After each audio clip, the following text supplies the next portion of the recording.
저는 19살 때 인생 50년 계획이라는 것을 만들었습니다. 20대에 이름을 알리고 회사를 세운다.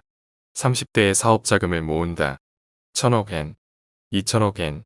40대에 한판 승부를 한다. 50대에 사업을 완성하고 60대에 상속한다. 60살이 되면 다음 경영진에게 바톤을 넘겨야 합니다. 앞으로는 정보혁명으로 사람들을 행복하게 하기 위해 동지를 늘려나갈 계획입니다. 오르고 싶은 산을 결정하면 인생의 반은 결정된다. 자신이 오르고 싶은 산을 정하지 않고 걷는 것은 길을 잃고 헤매는 것과 같다. 행운은 누구에게나 찾아온다. 그러나 그 기회를 살리는 경우가 적다. 자신의 한계는 자신의 생각이 결정해버리는 것이다. 꿈을 수치화해서 기한을 정하는 것. 꿈을 구체적인 목표로 나타낼 수 있으면 절반은 달성한 것이나 다름없다. 목표를 명확하게 입으로 말하는 것이 좋다. 주위에 알리는 것으로 자신을 더욱 몰아갈 수 있게 되기 때문이다. 인생에는 운도 있고 불운도 있다. 운에 기대서는 안 된다. 불운을 핑계 삼아서도 안 된다. 진심은 반드시 전해진다. 거기에 진실과 열애만 있다면 계속 생각하고 기원하고 노력하면 반드시 보답이 돌아온다. 자신의 한계는 포기하고 싶은 자신의 마음이 결정하는 것이다. 포기하지 않는 이상 한계는 없다. 모든 실패는 자신의 책임이다.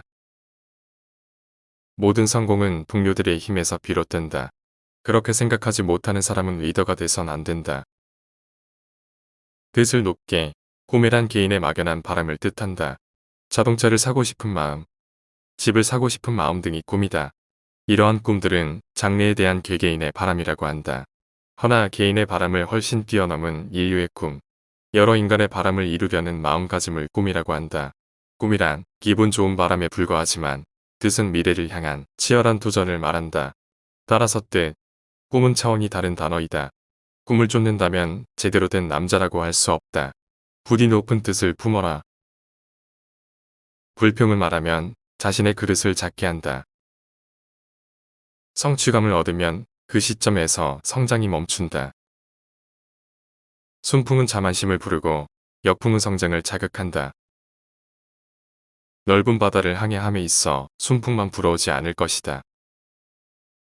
누구에게나 숨겨진 능력과 끝없이 발전하는 능력이 있다.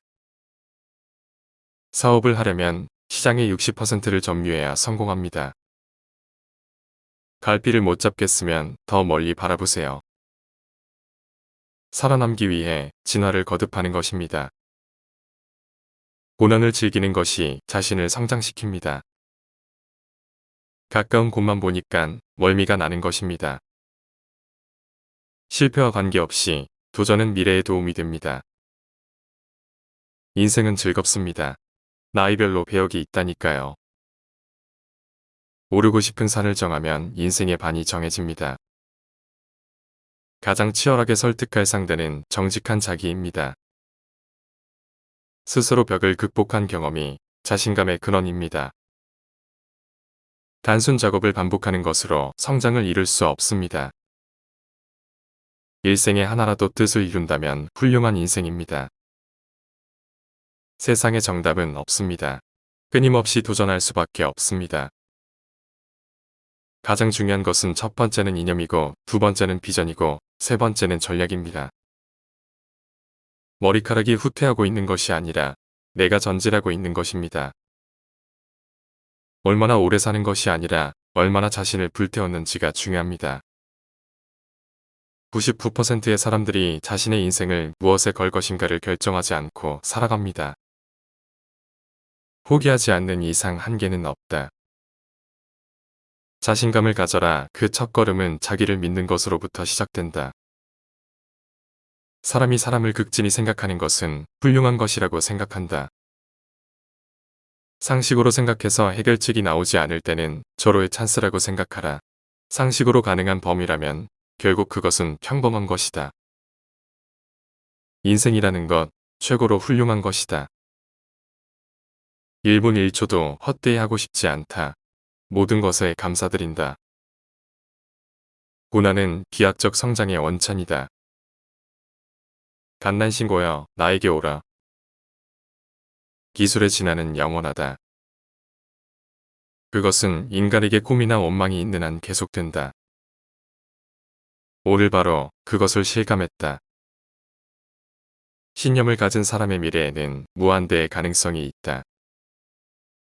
잠재 능력은 필사의 노력을 게을리해서 나타나는 것은 아니다. 이를 완수하기 위해 오늘이 있다. 노력을 아껴서는 안 된다. 세상은 나쁜 한숨만으로는 아무것도 변하지 않는다. 한 번뿐인 인생에서 자신의 꿈을 쫓지 않고 언제 쫓아간단 말인가. 매우 슬프다. 스티브 잡스는 예술과 테크놀로지를 양립시킨 진정한 현대의 천재였다. 수백 년 후의 사람들은 그와 레오나르도 다빈치를 같이 칭할 것이다. 그의 위협은 영원히 빛나고 계속될 것이다. 모든 사람에게 나뉘어진 길이 맞이하게 된다. 문제는 거기에서 바른 길을 선택할 것인가, 나쁜 길을 선택할 것인가이다. 어려울 때 배와 군사들을 필사적으로 지키려는 사람은 장군이 되어서는 안 됩니다. 이길 수 없는 싸움은 하지 않는다. 7알의 승산이 있다면 나는 싸워볼 것입니다. 최초에 있던 것은 꿈과 근거 없는 자신감뿐. 나는 어떤 각도에서 보더라도 실제로 도로 한가운데를 정정당당하게 걸어왔다. 앞으로도 왕도로 걷고 싶다. 결코 변화구를 사용하지 않을 것이다. 어떤 분야에서 사업을 하느냐에 따라 미래의 절반은 달라집니다. 화를 내는 것은 자신의 지혜의 부족함을 인정하는 것과 같습니다. 실패를 두려워하지 않고 다양한 방법으로 노력한다면 반드시 언젠가 적중하게 됩니다. 맹목적으로 공략하기 전에 전체를 파악해야 합니다. 등산할 산을 결정한다. 이것으로 인생의 반이 결정된다. 그의 눈에서 열정을 봤다. 아무것도 없던 시절의 마윈과 대화를 나눈 지 단 6분 만에 204억 원의 투자를 결정했던 손정희가 한 말이다. 14년 뒤 손정희의 투자 금액은 3,000배로 불어났다. 나는 10대 때부터 말도 안 되는 허풍을 떨곤 했다. 그렇게 호언장담을 하고 나면 궁지에 몰리게 된다. 그런데 그게 오히려 강한 책임감과 동기부여로 작용해 어떻게든 그것을 사실로 만들기 위해 노력했다. 조직의 미래를 장담하고 강한 결의로 사람들을 이끄는 것. 이게 나의 리더십이다. 배를 탔을 때 보통 사람들은 눈앞을 보기 때문에 멀미를 느끼게 된다. 몇백 킬로미터 앞을 보라. 바다는 기름을 제거한 것처럼 평온하다. 나는 그런 장소에 서서 오늘을 지켜보고 사업을 하고 있기 때문에 미래에 대해 전혀 걱정하지 않았다.